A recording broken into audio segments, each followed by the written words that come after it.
Seu vício não é um acidente. É o teste final que sua alma deve passar antes de você despertar. Carl Jung descobriu algo que clínicas de reabilitação nunca vão te dizer. Você não está lutando contra álcool, drogas, pornografia ou comida. Você está em uma antiga guerra espiritual e seu vício é apenas o campo de batalha escolhido. Há uma força nas profundezas do seu inconsciente que está usando sua fraqueza como um portal para destruir quem você realmente é. Isso não é sobre força de vontade. Não se trata de disciplina. Trata-se de algo muito maior e muito mais perigoso. Toda vez que você recaia, não é seu fracasso. É um ataque calculado de algo que vive dentro de você, algo que Jung chamou de sombra, e agora quer tomar o controle total da sua vida. Você foi escolhido para este teste. Sim, escolhido, porque só almas fortes recebem batalhas dessa magnitude. E a verdade é esta: se você vencer essa guerra, se torna imparável. Se você perder, desaparece lentamente até que nada restar. A questão agora é: você está pronto para ver o verdadeiro inimigo? Há algo vivo dentro de você que você nunca convidou. Ele observa cada movimento seu, estuda seus padrões, aprende suas rotinas. Ele sabe quando você está fraco, quando está cansado, quando suas defesas estão baixas. Isso não é metáfora. Jung passou décadas mapeando a psique humana e descobriu que, sob nossa mente consciente, existe um vasto território que nunca exploramos. Nessa escuridão, as coisas crescem. Coisas que têm sua própria agenda. A maioria das pessoas acredita que elas são um só eu unificado. Uma pessoa tomando decisões, escolhendo ações, vivendo a vida. Jung descobriu que isso é uma mentira reconfortante. Você é uma casa com muitos cômodos, e nem todos os habitantes são amigáveis. Alguns deles querem que você fracasse. Alguns deles se alimentam do seu sofrimento. E seu vício é a arma favorita deles porque funciona perfeitamente. Isso te mantém distraído, te deixa envergonhado, te mantém isolado. Isso impede que você descubra quem realmente é. O invasor não se anuncia. Ela não bate na sua porta para se apresentar como sua inimiga. Em vez disso, ela sussurra, sugere, faz você acreditar que os pensamentos na sua cabeça são seus próprios pensamentos. Aquele desejo que você sente às 3 da manhã, aquele impulso repentino que parece que vai te destruir se você não o satisfazer, você acha que é você querendo algo. Mas Jung diria para você olhar mais de perto. Pergunte a si mesmo, esse desejo serve ao seu maior bem? Isso se alinha com quem você quer se tornar? Ou isso vai ativamente contra tudo o que você afirma valorizar? O invasor conhece sua história, conhece cada ferida, cada decepção, cada momento de dor que você tentou enterrar, e usa isso contra você com precisão cirúrgica. Quando você se sente sozinho, isso sugere a única coisa que vai te fazer se sentir ainda mais sozinho depois. Quando você se sente ansioso, isso oferece um alívio temporário que vai multiplicar sua ansiedade por 10 vezes amanhã. Não está tentando te ajudar. Ele está tentando te colonizar, pedaço por pedaço, até que não reste mais nada do seu eu autêntico. Jung chamou isso de complexo autônomo, um fragmento de psique que opera de forma independente, com seus próprios objetivos, sua própria inteligência, seu próprio instinto de sobrevivência. Seu vício alimenta esse complexo. Toda vez que você cede, não está apenas consumindo uma substância ou se envolvendo em um comportamento. Você está alimentando algo que fica mais forte a cada rendição. Você está permitindo que o invasor conquiste mais território na paisagem da sua alma. A parte mais assustadora é o quão sutil essa invasão se torna com o tempo. No começo, você pode sentir conflito. Uma parte de você quer parar, outra parte quer continuar. Mas à medida que o invasor ganha força, esse conflito desaparece. A voz que quer parar vai ficando cada vez mais baixa, até que um dia você percebe que não consegue mais ouvi-la. Você se tornou o vício. O invasor venceu. Mas aqui está o que os programas de tratamento e as sessões de terapia raramente abordam. Esse invasor não é um demônio externo. Ele é feito do seu próprio material psíquico. É construído a partir das partes de si mesmo que você rejeitou, das emoções que se recusou a sentir, das verdades que não conseguiu enfrentar. Jung entendeu que criamos nossos próprios monstros, e a única maneira de derrotá-los não é lutar contra eles, mas integrá-los. Para entender por que eles existem, do que estão tentando te proteger, qual necessidade estão desesperadamente tentando suprir da forma mais destrutiva possível. A invasão já aconteceu. A questão não é se você tem essa presença dentro de você, porque você tem. Todo viciado faz isso. A questão é se você continuará deixando isso operar nas sombras, puxando seus cordões, fazendo suas escolhas, vivendo sua vida. Ou se você finalmente vai acender a luz e vê-la pelo que ela é. Uma parte de você que precisa ser compreendida, confrontada e, por fim, transformada. A batalha já começou. Você só não percebeu que ainda está nela. Pare por um momento e pergunte a si mesmo: quem quer isso? Quando esse desejo bate, quando essa compulsão aumenta, quando você se pega alcançando aquilo que jurou nunca mais tocar, quem exatamente está querendo? Você assume que é você, seu eu consciente, seu ego, sua identidade, mas Jung desafiaria completamente essa suposição. Ele pediria que você considerasse que o que você experimenta como desejo pode ser algo completamente diferente, algo que usa seu sistema nervoso, seus pensamentos, suas mãos, para satisfazer sua própria fome. O desejo parece algo pessoal, parece que ela se origina do seu núcleo, da sua vontade autêntica, mas Jung descobriu que a psique é estratificada como um sítio arqueológico. O nível superficial, sua consciência consciente, é a camada mais fina.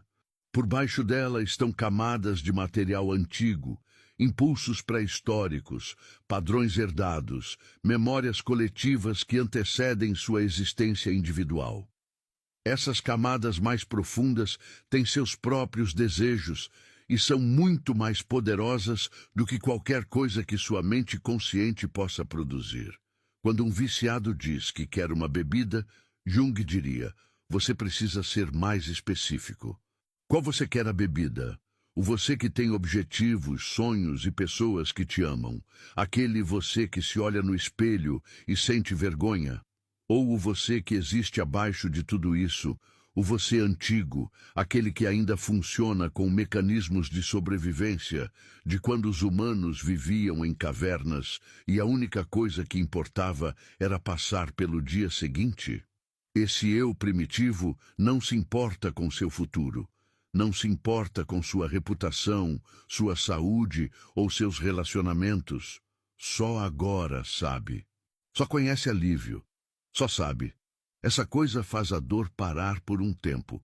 Seu vício se agarra a esse sistema primitivo de desejo e o sequestra completamente. Isso convence seu cérebro antigo de que a substância ou o comportamento é necessário para a sobrevivência. Não apenas agradável, não apenas preferido, mas essencial. Vida ou morte essencial. É por isso que o desejo é tão avassalador, porque parece que você vai morrer se não o satisfazer. Porque de uma forma muito real, uma parte da sua psique acredita que você vai morrer. A parte racional do seu cérebro sabe que isso é falso, mas a parte racional não está no comando quando o desejo aparece. A parte antiga é, e está gritando por sobrevivência. Jung observou que pessoas envolvidas em vício frequentemente descrevem sentir-se possuídas. Eles usam exatamente essa palavra. Algo toma conta e eu não consigo parar. Descrevem como se veem fazendo coisas que não querem fazer, tomando decisões que sabem serem destrutivas, machucando pessoas que amam. Tudo isso enquanto uma parte deles fica parada e assiste horrorizada. Isso não é linguagem poética. Essa é uma descrição precisa do que acontece quando o desejo deixa de ser seu e se torna algo que te possui. A complexidade se aprofunda quando você percebe que alguns desses desejos nem sequer vêm da sua história pessoal. Jung introduziu o conceito do inconsciente coletivo, uma camada de psique compartilhada por todos os humanos, repleta de imagens primordiais e padrões que ele chamou de arquétipos. Esses arquétipos carregam suas próprias compulsões. O trapaceiro quer caos e violação de limites. O impulso dionisíaco quer êxtase e dissolução do eu. O death drive quer aniquilação. Quando você acessa substâncias ou comportamentos que ativam essas energias arquetípicas, você não está mais lidando apenas com sua psicologia pessoal. Você está canalizando forças que impulsionaram o comportamento humano por milênios. É por isso que o vício parece muito maior do que você, porque é maior que você. Você não está apenas lutando contra sua fraqueza pessoal ou seu trauma individual. Você está lutando contra padrões gravados na consciência humana ao longo de milhares de gerações. Você está lutando contra a parte da história humana que busca o esquecimento, que quer escapar do fardo da consciência, que prefere se dissolver no nada a enfrentar a terrível responsabilidade de estar acordado e consciente. Mas aqui está o insight crucial que Jung oferece. Reconhecer que o desejo não é inteiramente seu, não é uma desculpa. É o primeiro passo rumo à liberdade. Quando você entende que está sendo movido por forças maiores do que sua vontade individual, pode começar a se separar dessas forças. Você pode observá-los sem se identificar com eles. Pode-se dizer, é o desejo falando, não eu. Esse é o cérebro antigo gritando por alívio, não meu desejo autêntico. Esse é o complexo, o invasor, o padrão autônomo tentando se perpetuar, e eu não preciso obedecê-la. No momento em que você cria esse espaço entre o desejo e sua identidade, você retoma o primeiro pedaço de território nesta guerra. O desejo ainda vai aparecer, mas agora você sabe que não é toda a verdade de quem você é. Aliás, se você quiser ir ainda mais fundo e integrar suas sombras e luz, confira o e-book do Método Sim. É um guia conciso que pode ajudar você a desbloquear seu poder interior em apenas 5 minutos por dia. O link está no primeiro comentário fixado abaixo. Jung deu um nome à parte de você que você se recusa a reconhecer. Ele a chamou de sombra. Ele contém tudo o que você decidiu que não é aceitável em você mesmo. Cada impulso que você julgava errado, cada emoção que rotulava como fraqueza, cada traço que considerava indigno da sua autoimagem. Você passou a vida inteira construindo uma persona, uma máscara que mostra ao mundo, e tudo que não se encaixava nessa máscara foi jogado na sombra. Mas aqui está o que ninguém te diz. A sombra não desaparece, cresce, espera, e ele estuda você. A sombra te conhece melhor do que você mesmo, porque é feita das verdades que você não enfrentará. Ele vê através de cada mentira que você conta a si mesmo, cada racionalização, cada desculpa. E quando encontra uma fraqueza, não a explora aleatoriamente. Ele escolhe com precisão. Seu vício específico não é arbitrário, não é azar ou loteria genética. A sombra o escolheu especificamente porque ele atinge exatamente a linha de falha na sua psique que você mais se esforçou para esconder. Se você é viciado em álcool, veja o que o álcool faz por você. Será que isso silencia a voz que diz que você não é suficiente? Isso te faz sentir confiante quando por baixo você está apavorado? A sombra sabe que o medo vive em você e sabe que você nunca o enfrentará diretamente. Então, oferece um atalho, um veneno que parece remédio. Se você é viciado em pornografia, Qual a necessidade que ela preenche? A sombra sabe que você deseja conexão, mas tem medo da verdadeira intimidade. Ele sabe que você quer se sentir desejado, mas tem medo da rejeição. Então, isso te dá um substituto que não exige vulnerabilidade, risco, nem contato humano real.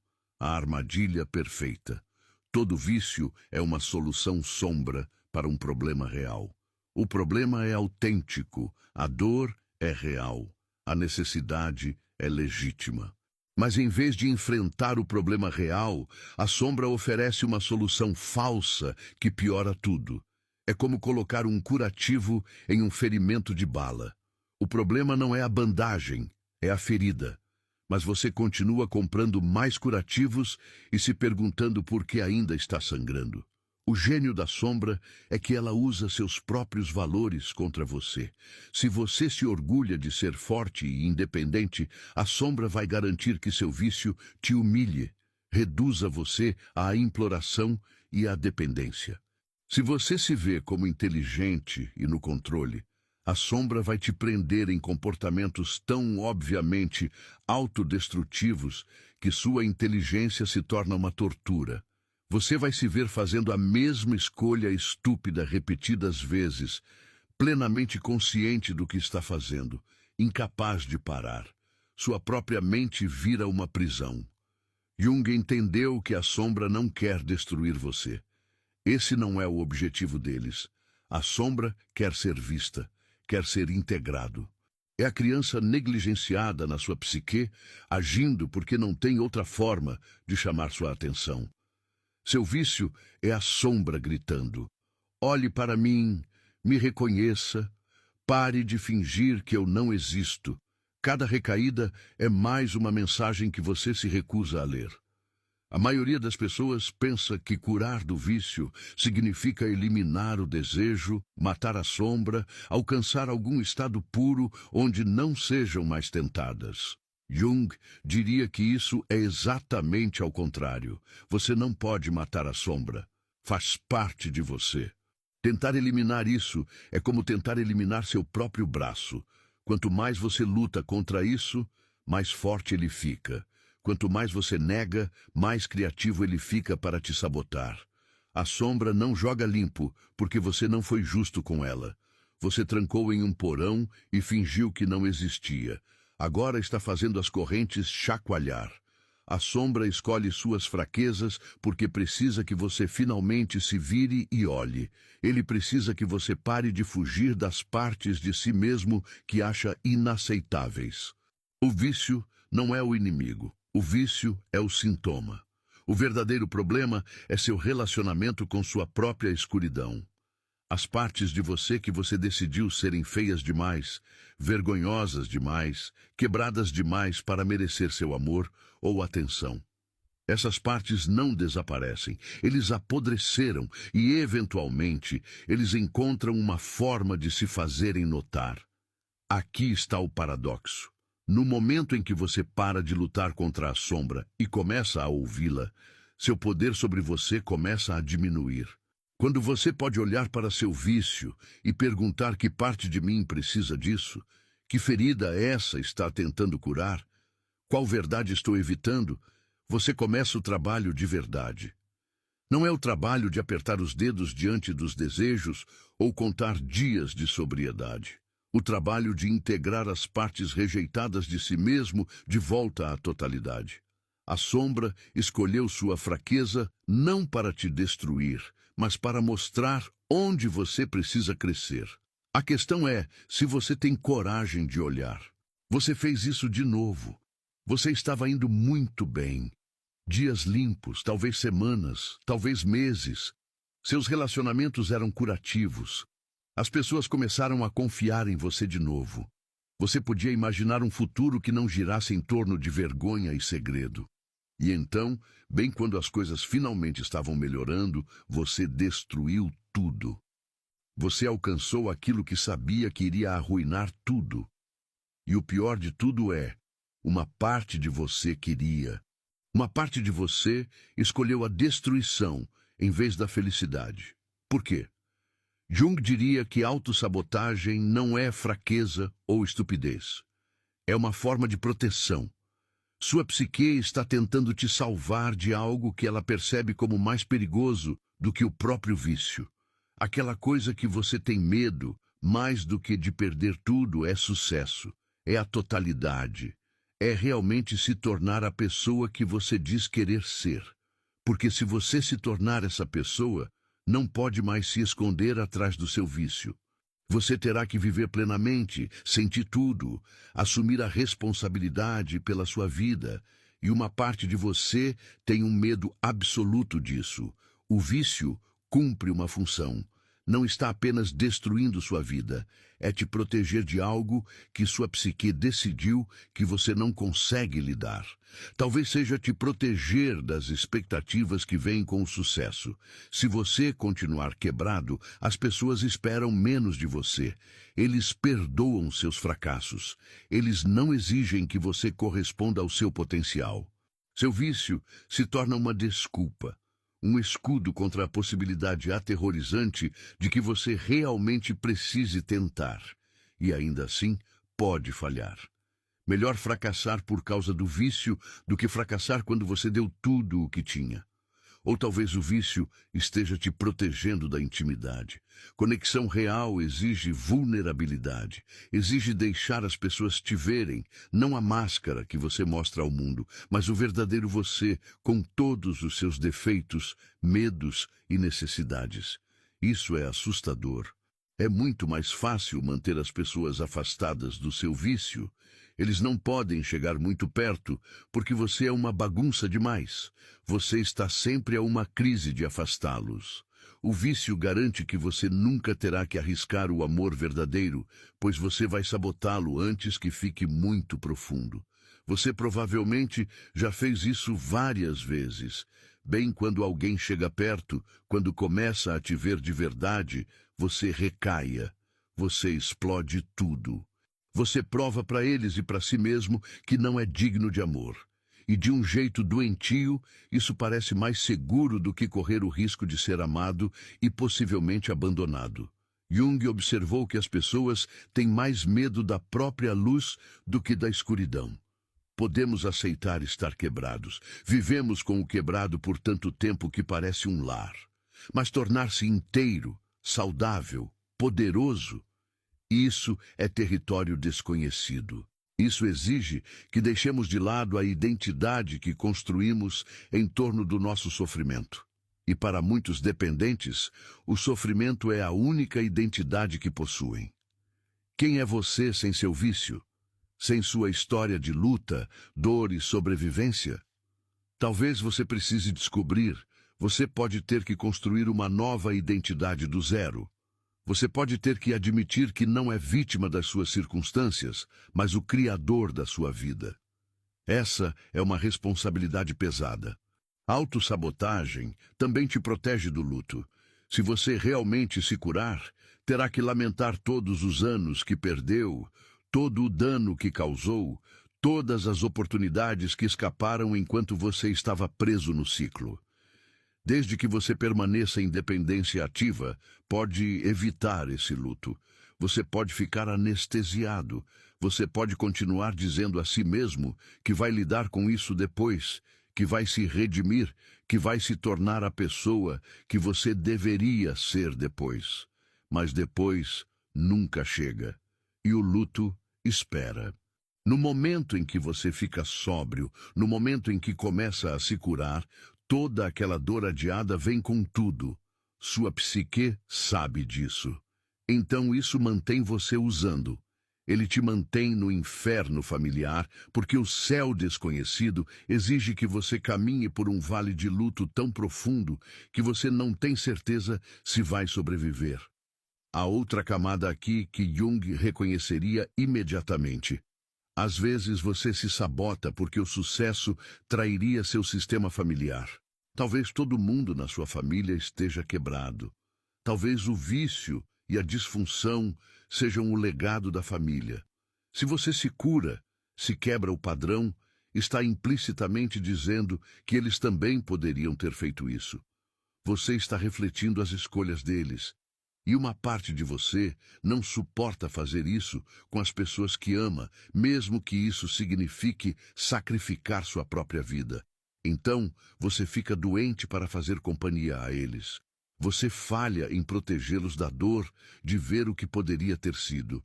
O padrão se repete porque você não abordou o medo central.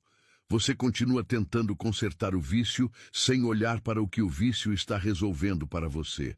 Você continua tratando o sintoma sem diagnosticar a doença. E a doença é esta: você não acredita que merece a vida que diz querer. Em algum lugar profundo da sua psique, existe a crença de que você é fundamentalmente indigno de felicidade, de amor ou de paz. O vício é apenas o mecanismo de imposição dessa crença. Toda vez que você se sabota, está provando que essa crença está certa.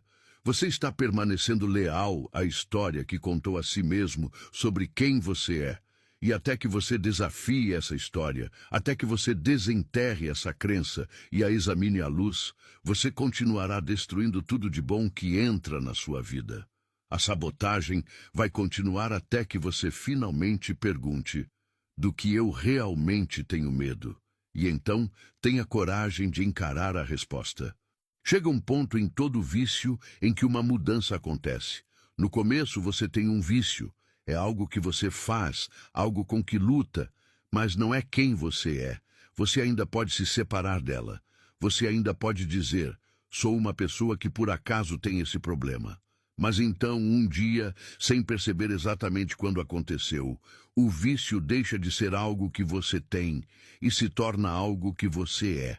Você não é mais uma pessoa com vício. Você é um viciado. A distinção importa mais do que você imagina. Jung entendeu que a identidade não é fixa. Ela é construída a partir das histórias que contamos a nós mesmos, dos papéis que interpretamos, das máscaras que usamos. Mas, uma vez que uma história se torna parte da sua identidade central, torna-se quase impossível mudá-la. Porque mudar significa mudar quem você é no nível mais fundamental.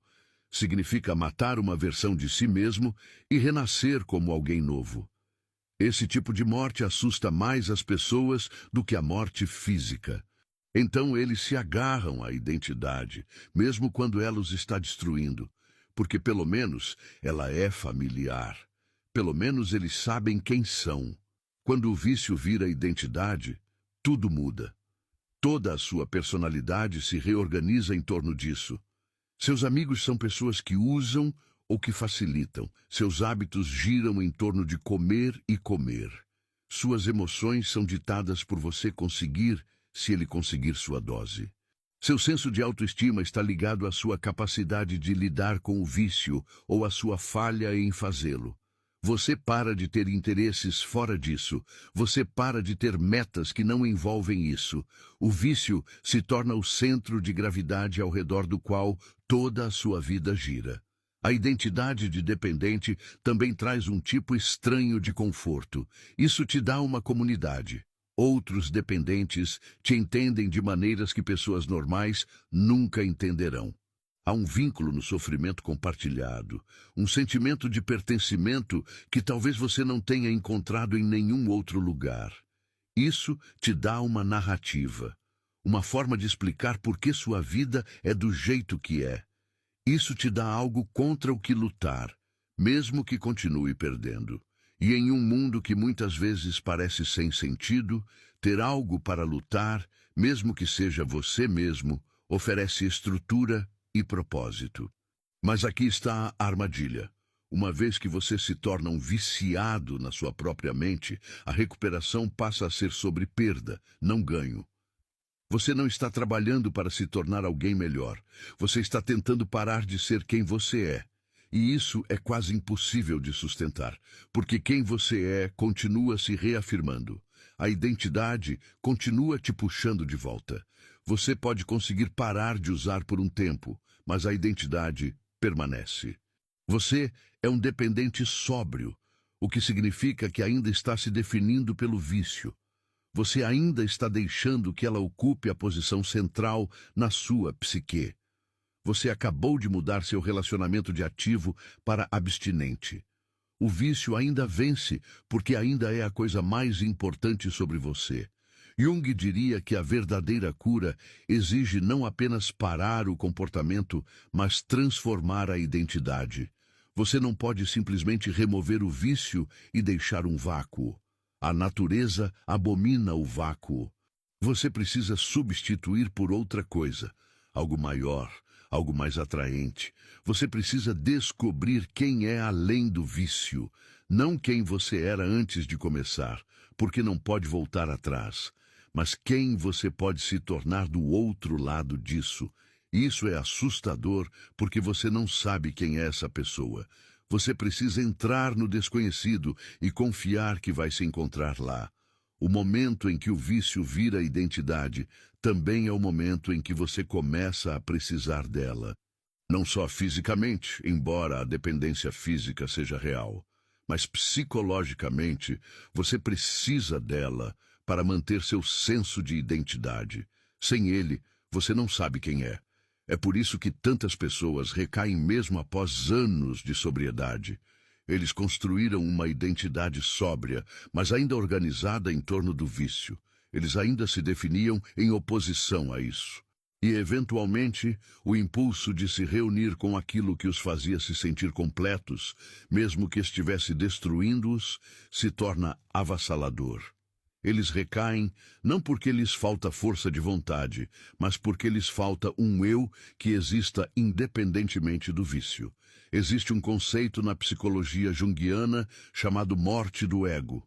A morte do falso eu, a identidade construída que você confundiu com sua verdadeira natureza. Para um dependente, a morte do ego significa permitir que a identidade do dependente morra. Não só o comportamento, mas toda a história que você construiu em torno dele. A narrativa da vítima. O sofredor excepcional. A pessoa cuja dor é tão única e tão profunda que regras normais não se aplicam. Tudo isso precisa morrer. E o que emerge dessa morte não é predeterminado. Não é garantido que será melhor. Simplesmente é. É um ser autêntico e cru, sem a armadura da identidade, sem a proteção de uma história familiar. É vulnerável, incerto e absolutamente necessário se você quer ser livre. A pergunta que você precisa se fazer é esta: você está disposto a deixar o dependente morrer? Você está disposto a não saber quem é por um tempo?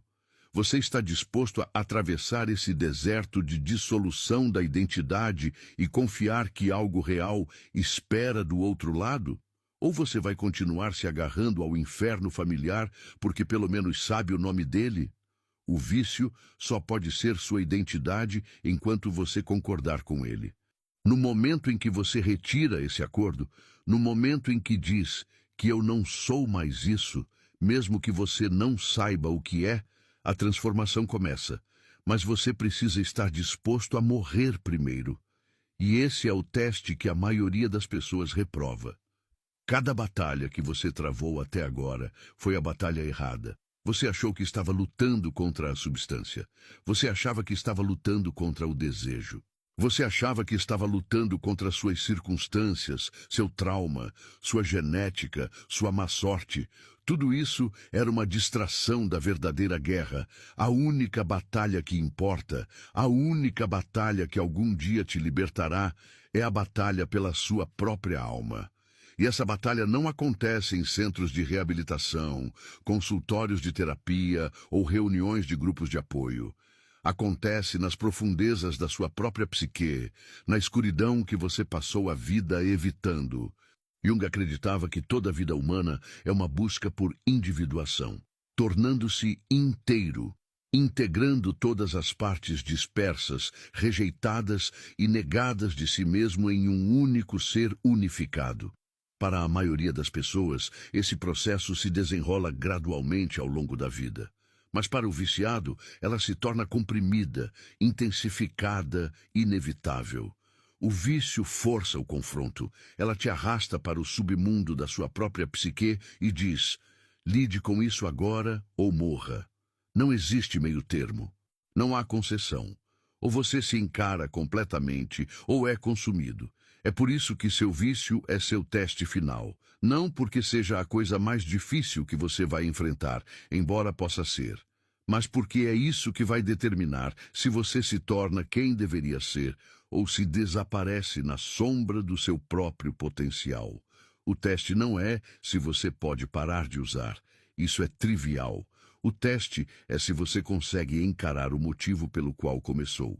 Se você consegue olhar para a ferida por baixo da ferida, para a dor por baixo da dor, para o medo por trás do medo. E se você pode se amar mesmo assim. A batalha pela sua alma exige que você faça algo que pareça impossível. Você precisa se voltar para o sofrimento em vez de se afastar dele. Todo instinto que você tem grita para fugir, para entorpecer e fugir. O vício te treinou bem. Ele te ensinou que a dor é o inimigo e o alívio é o objetivo. Mas Jung diria que a dor não é o inimigo. A inconsciência é o inimigo. Evitar a dor não faz com que ela desapareça. Isso faz crescer no escuro. Isso o torna mais forte. Isso lhe dá poder sobre você. A única saída é atravessando. Você precisa sentir tudo do que tem fugido. E você precisa ficar consciente enquanto faz isso. Esse é o momento da crucificação de que Jung falou. O ponto em que seu ego, seu eu construído, sua identidade de vício, é pregado na cruz e morre. É agonizante. Parece aniquilação. Cada fibra do seu ser resiste a isso, mas do outro lado dessa morte está a ressurreição. Não de volta a quem você era, mas avançando para quem você está se tornando. A pessoa que não precisa do vício porque encontrou algo mais real, mais nutritivo, mais verdadeiro. Eles se encontraram. A batalha também é uma batalha contra o tempo, porque o vício quer que você acredite que tem uma eternidade para entender isso. Você pode pedir demissão amanhã. Você pode trocar na próxima semana. Você pode lidar com seu trauma quando estiver pronto. Mas o amanhã nunca chega. A próxima semana vira mês que vem, vira ano que vem, vira uma década. E um dia você acorda e percebe que passou a vida inteira se preparando para viver, em vez de realmente viver. O vício roubou tempo que você nunca vai recuperar. A batalha exige que você haja agora. Não quando você se sentir pronto. Não quando as circunstâncias são perfeitas. Agora. Com todo o seu medo, dúvida e imperfeição. Agora é o único momento que existe. Agora é a única chance que você tem. Você não pode lutar essa batalha sozinho. Jung entendeu que a individuação exige relacionamento. Você precisa de espelhos. Você precisa de pessoas que possam ver as partes de você que você não consegue ver. Você precisa de testemunhas da sua transformação. O isolamento do vício faz parte de seu poder. Isso te corta do coletivo, da tribo humana, das fontes de força que existem fora da sua própria força de vontade. Parte da batalha é se aproximar, pedir ajuda, permitir que você seja visto na sua fragilidade. Isso viola todas as regras que o vício te ensinou. O vício diz, esconda-se, mente, finja que está tudo bem. A batalha pela sua alma diz, revele, confesse, peça ajuda. É humilhante, é necessário. Aqui está a verdade final que Jung gostaria que você entendesse. Essa batalha não é punição, é iniciação. Em todas as culturas ao longo da história, o caminho para o poder e a sabedoria exigiu uma descida à escuridão. A jornada do herói sempre inclui a jornada para o submundo. Você não se torna quem deve ser permanecendo confortável. Você se torna quem deve ser sendo testado, enfrentando aquilo que mais te assusta, morrendo e renascendo. Seu vício é esse teste. É o dragão que você tem que matar. Mas, diferente dos contos de fadas, você não mata esse dragão com uma espada. Você o derrota entendendo, integrando, reconhecendo-o como uma parte de si que precisa de transformação, não de eliminação. A única batalha que vale a pena lutar é a batalha para recuperar sua própria vida das forças que a colonizaram, de recuperar sua vontade das compulsões que a controlaram, para ressuscitar seu eu autêntico debaixo das camadas de vergonha, trauma e mecanismos de proteção. Essa batalha vai custar tudo para você. Isso vai te custar suas desculpas. Isso vai te custar sua história de vítima. Isso vai te custar a identidade que você construiu em torno do seu sofrimento. Isso vai custar o inferno familiar que você chamou de lar. Mas o que você ganha é imensurável. Você se ganha. Você recupera sua vida. Você ganha a chance de descobrir quem realmente é quando não é definido pelo que não pode controlar. A guerra pela sua alma é a única guerra que importa. Todo o resto é só ruído. A questão é, você vai lutar?